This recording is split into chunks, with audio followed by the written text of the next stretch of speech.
नमस्कार, एक न्यूज 24 देख रहे हैं आप और मैं हूं आपके साथ तान्या सिंह।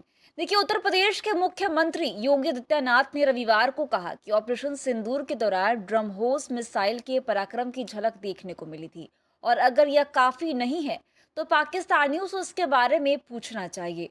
उन्होंने ये भी कहा कि आतंकवाद को कुचलने का समय आ गया है और उसके लिए पूरे देश को प्रधानमंत्री नरेंद्र मोदी के नेतृत्व में एकजुट होना होगा। BrahMos aerospace integration and testing facility के उद्घाटन समारोह में बोलते हुए आदित्यनाथ ने कहा कि ब्रह्मोस मिसाइल क्या होती है। आप लोगों ने ऑपरेशन सिंदूर के तहत उसके पराक्रम की एक एक तो झलक देख ली है। अगर नहीं देखी होगी तो कम से कम पाकिस्तानियों से पूछ लेना चाहिए कि ब्रह्मोस मिसाइल की ताकत क्या है।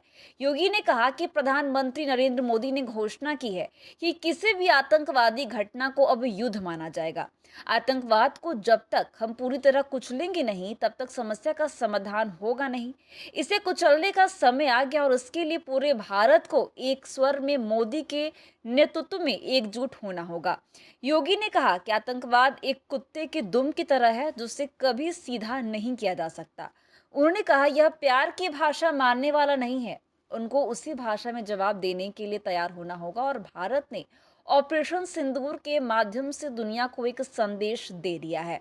उन्होंने पीएम मोदी के मेक इन इंडिया की अवधारणा की सराहना करते हुए कहा कि सबसे पहले ऑपरेशन सिंदूर की सफलता के लिए भारत की सेनाओं, अपने सभी बहादुर जवानों, प्रधानमंत्री और रक्षा मंत्री का हृदय से अभिनंदन करते हुए प्रदेशवासियों की ओर से हृदय से बधाई देता हूं। योगी ने प्रधानमंत्री नरेंद्र मोदी और रक्षा मंत्री राजनाथ सिंह के प्रति इस बात को आभार जताया है कि उन्होंने रक्षा उत्पादों के लिए उत्तर प्रदेश को एक महत्वपूर्ण केंद्र के रूप में विकसित करने के लक्ष्य को आगे बढ़ाया।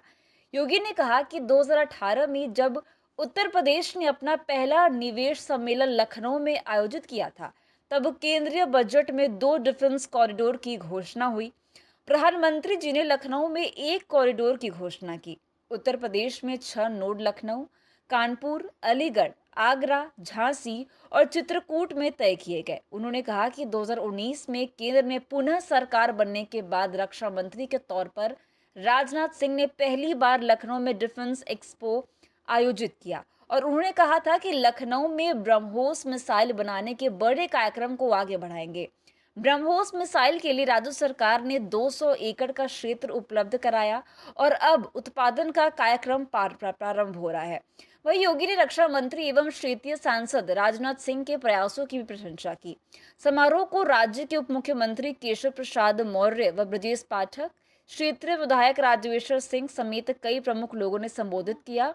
वहीं उत्तर प्रदेश सरकार ने शनिवार को बयान में कहा था कि यह सुविधा दुनिया की सबसे तेज सुपरसोनिक क्रूज मिसाइलों में से एक का निर्माण करेगी, जिसकी रेंज 290 से 400 किलोमीटर और अधिकतम गति मैक्सिमम 2.8 होगी। राज्य सरकार ने बयान में कहा कि 3.5 साल में बनकर तैयार हुई लखनऊ स्थित ब्रह्मोस विनिर्माण इकाई 80 हेक्टेयर में फैली है। इसके लिए जमीन उत्तर प्रदेश सरकार ने निःशुल्क उपलब्ध कराई है और प्रधानमंत्री नरेंद्र मोदी द्वारा 2018 में घोषित Uttar Pradesh defence industrial corridor में 6 नोड है: लखनऊ, कानपुर, अलीगढ़, आगरा, झांसी और चित्रकूट, जहां रक्षा विनिर्माण को बढ़ावा देने के लिए बड़े निवेश किए जा रहे हैं। इसमें कहा गया कि तमिलनाडु के बाद डिफेंस इंडस्ट्रियल कॉरिडोर स्थापित करने वाला उत्तर प्रदेश दूसरा राज्य है। तो ऐसी अपडेट्स के लिए बने रहिए हमारे साथ और देखते रहिए एक न्यूज़ 24। दीजिएगा इजाजत। धन्यवाद।